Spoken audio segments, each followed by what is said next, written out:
What's going on, Throne Army? Joe here, and today Chris and I are going to show you how to perform a marble die using the new Throne powder.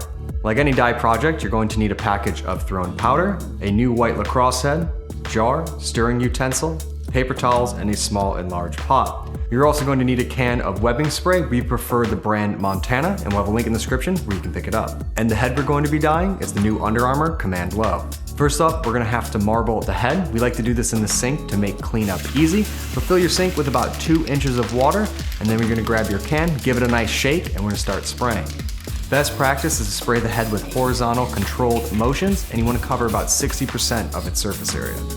If you go too light with the webbing spray, your dye won't look like much, and if you go too heavy, you won't have any contrast, so you really won't see in the marbling.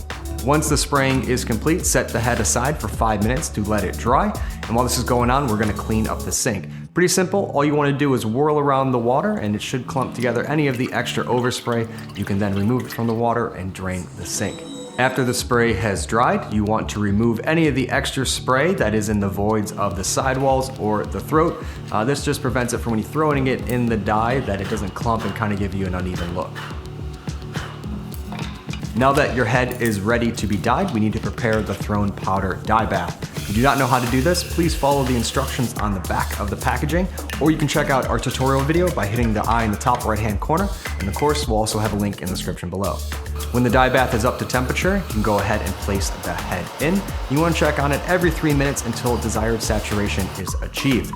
When doing a marbling dye, remember that the webbing spray is going to reveal the color underneath that which you just dyed. So for this one, it's going to be white.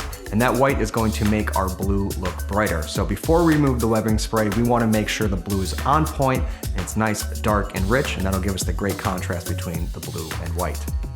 When you're happy with the color, remove it from the dye bath and run it under cool water, and then place it in the fridge for 5 minutes or until it is cool to the touch.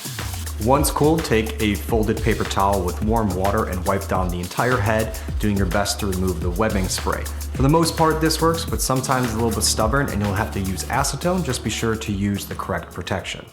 The marble dye has always been one of my favorites. It has a really clean, classy look when used with a single color on white, but also can have some crazy effects when used with multiple colors. It is a staple in the dyeing community, and now you guys know how to do it. Please feel free to ask any questions in the comments below, and if you guys learned something, please throw the video a like and subscribe to Throne Lacrosse to not miss the next tutorial.